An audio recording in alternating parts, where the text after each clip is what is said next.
Hi, Mike. How you doing?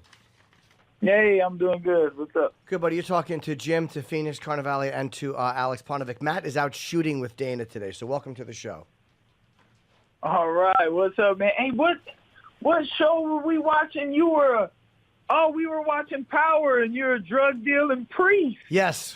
That's a great show, man. Thank you. Yeah, it is really good, man. That was a very odd I role. thought you for me. died. What's that? Didn't you die? I did. Yeah, it was the season finale of season 4, and I'm like, I might make it through this season, and I'm like, every week I would ask, are they going to kill me? And they would always go, no. And then they told me, like, yeah, you're getting it this week. The producer called me. She goes, listen, give us a call. And I'm like, oh, this is the year about to be killed.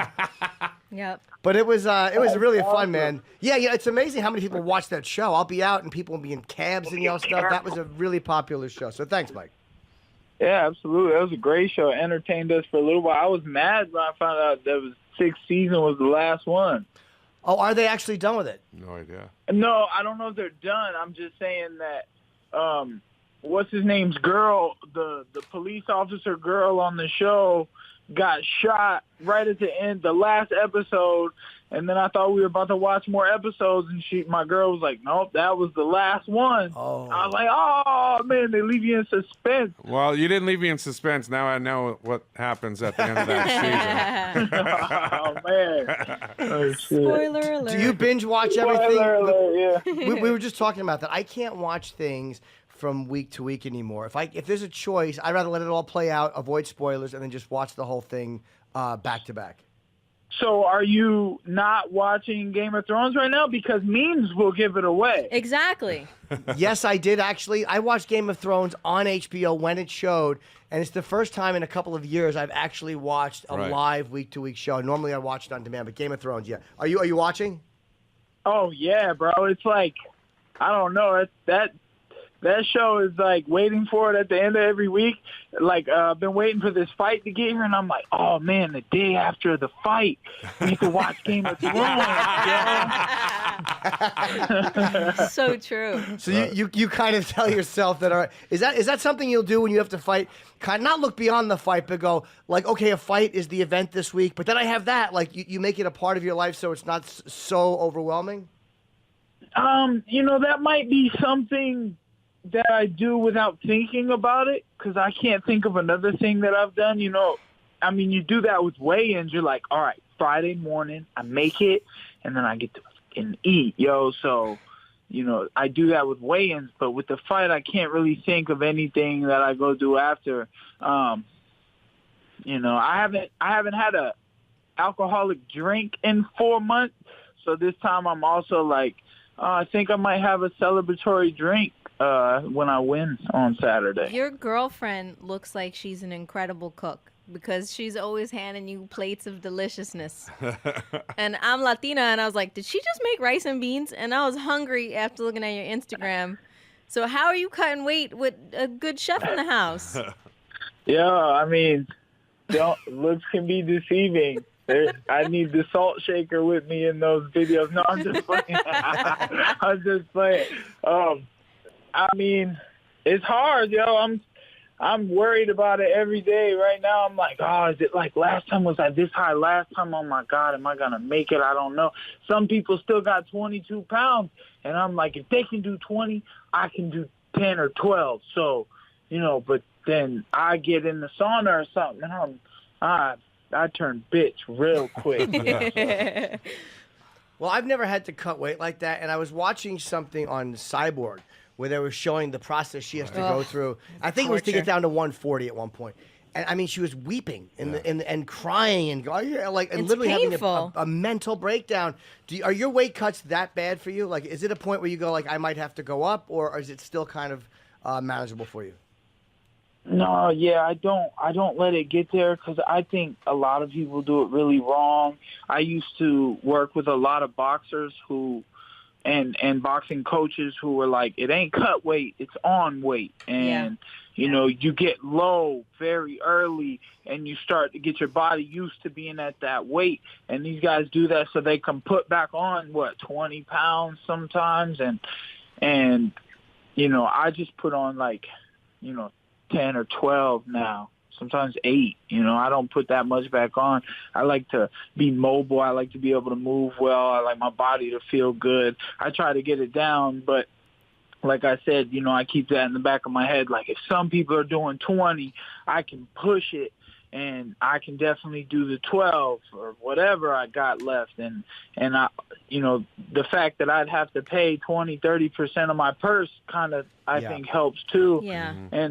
And struggling with it, I definitely woke up this morning or I think I was like, I don't know if I was dreaming about praying to God, like, yo, I need help with my weight cut. And then all of a sudden I woke up at 5 a.m. and was like, I'm feeling energetic this morning. I'm about to go for a run right now. That might help. So I woke up early this morning. I ran, and I've been going through my day doing media stuff and drinking my water and getting the sodium out. So it's just a process, man. And I think I've only missed weight. Never in the UFC. I've never missed weight in the UFC. So that's what we'll stick with, is that I'm a professional. I show up on weight. I do what I got to do. I get this money. Yeah, and you're maintaining your power, too. I mean, everybody knows that you're a power puncher. You got them hands, so it definitely helps not to feel like crap going into fight week. Yeah, definitely. Yeah. How's your mentality, too, Mike? How are you? Because you lost a couple of fights. Have you learned anything, like from especially from the Cowboy loss, which was on the ground? I mean, a couple of tough decisions, to Max Griffin and Ponzinibbio. Cerrone was on the ground, and you know what Oliveira is probably going to want to do. At least you know what he's probably going to be thinking. So what have you kind of done? I mean, again, we talked before Tyron Woodley against Damian Maia. Just because the guy wants to take you down does not mean he's going to be able to. Absolutely. You know, I kind of just, my mind is in a much better place with now than it was when it was, my fight was so dramatic with Cowboy. It was like, it was Jackson Wink versus Cowboy, and or actually, let me rephrase that. It was Mike Perry versus Cowboy, but had I, been thinking about, if I win, I'm thinking people are gonna be like, it was Jackson Wink versus Cowboy. It was Jackson Wink who won that fight. It wasn't Mike Perry. And I was like, deep down inside, I kind of kept telling myself these negative things, like, I don't know if I even really want to win. I don't want people to take the credit from me after all these years, all this shit I've done. I just went to Jackson Wink because I wanted to go train and hang out with John Jones because I was a big fan of him, and he's my favorite fighter, and I was impressed with what he's been able to do. So, and then it turned into this big thing, and then I was like, just deep down, it wasn't me. It didn't feel like me. So... Yeah, it's like you're like hanging out with parents that are going through a divorce. Like that's that's the gym politics. Very uncomfortable. Shit, I don't even know what hanging out with parents going through a divorce feels like. But I mean, it was weird, and there was so many things I was telling myself. Even right before I walked out, I felt like you're walking out to face defeat, and you have to do it. You have to face defeat no matter what you do. And then it's the craziest shit.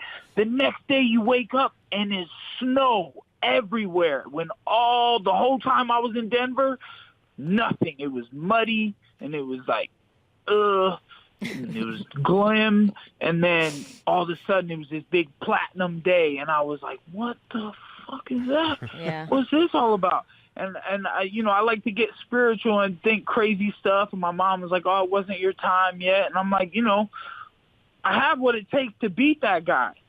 And it wasn't the right time. It wasn't my time. But now that I'm back with the team that I started with, that I've always had the love to do this shit with, I just feel free. And I feel like my old self again. I feel aggressive and strong and powerful, and I feel capable, and like it's sprawl and brawl has been the game plan for this. When I came into the UFC, it was sprawl and brawl, and then I got away from that, and then I brought it back for this camp. Your passion, and it involved a lot more jiu-jitsu. In order to practice sprawling and brawling, I had to grapple a lot more. Okay. I was going to ask you that because we just had Greg Hardy on the phone. And you had won so many fights in a row, knockout, TKO, that after a while, it probably becomes a little harder to make yourself train on the ground when you're having such incredible success standing up.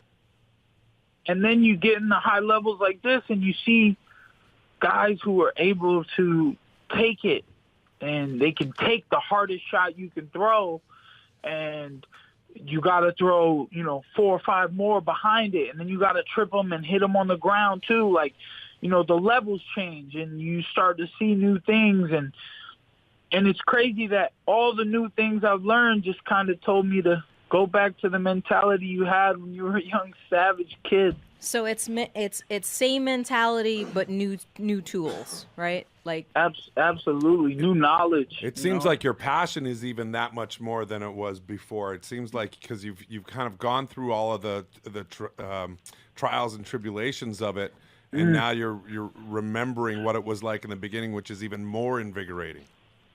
Yeah, that went away a lot too. That was a scary thing, just kind of like not wanting to give a fuck about winning or training or, and then I tried to find ways to like strike fear into myself so that I could go work hard 3 times a day. And then injuries happened, like little bumps and bruises that can really set you back. Yeah. And we have them all the time. You're never 100% when you step in the ring if you trained hard enough. But so, I've been through it, and I'm becoming somewhat of a veteran. And I've been watching the veterans win these fights lately. And you'll see a fight with like a new up-and-comer and a vet, and then the first round is like, oh, man, the up-and-comer was doing this work. And then you see the second round, and it switched completely, and the veteran noticed everything they did wrong in the first, right. And they dialed in, and they made the changes that they needed to make. So, I'm really proud of the knowledge that I've gained. I don't care if they came with L's or what.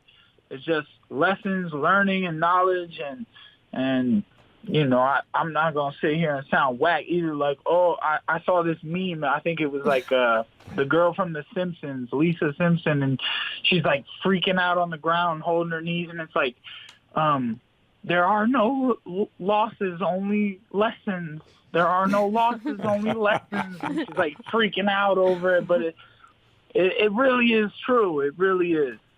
Yeah, and it's like you said about on that level, guys. They know what to do. They know how to adjust. And when you're playing high level baseball, no matter how fast you throw a fastball, you're not going to constantly get guys out with a fastball because they're all capable of hitting it. You got to be able to throw a curve or a slider, and that's why you're smart to be concentrating on the ground as well. And it's that geography too, right? Like you're understanding the geography of the ring, of the octagon, and you're not, and the timing of the punches. You're not wasting punches as you did when you were younger. So it's that cagey veteran mentality, which is really interesting. Being more patient and not letting, and there are guys who can run well in there, and there are guys who grab well in there. And I think that right now the game plan is to stop the takedown, and if they run, let them.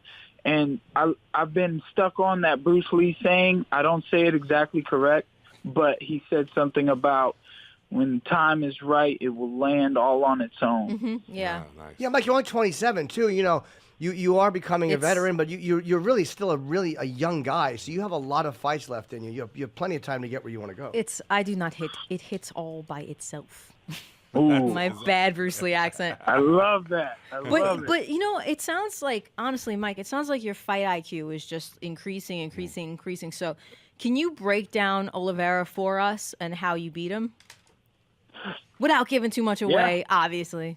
No, it don't matter. Right hand, right kick, right front kick, push you up against the cage, lean on you, try to drag you down to the ground.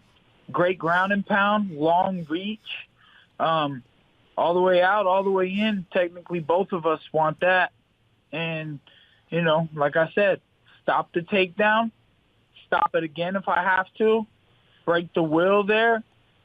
And when it's time, it will hit all by itself. Nice. Yeah, if you can punish him coming in as he's shooting for takedowns, if you can punish him a couple of times, maybe that will discourage him from making too many attempts. Absolutely. Have to punish him. I have to be last. You got to try to be first, and last. If he touches me, I got to touch him right back with 2 or 3. If you know what I mean, just if he does something that he wants to do, like shoot that takedown, I can't just stop him. I got to make him pay. You're right about that for sure. Mike, I love that you bring a lot of like old school boxing mentality into it too, because not just being first but being last is something that my boxing coach used to say all the time. Is that where you got that? Shit, I don't know. That's more of a recent thing. As for me, it was guys I was working with Muay Thai. Yeah. You know, we started working triggers.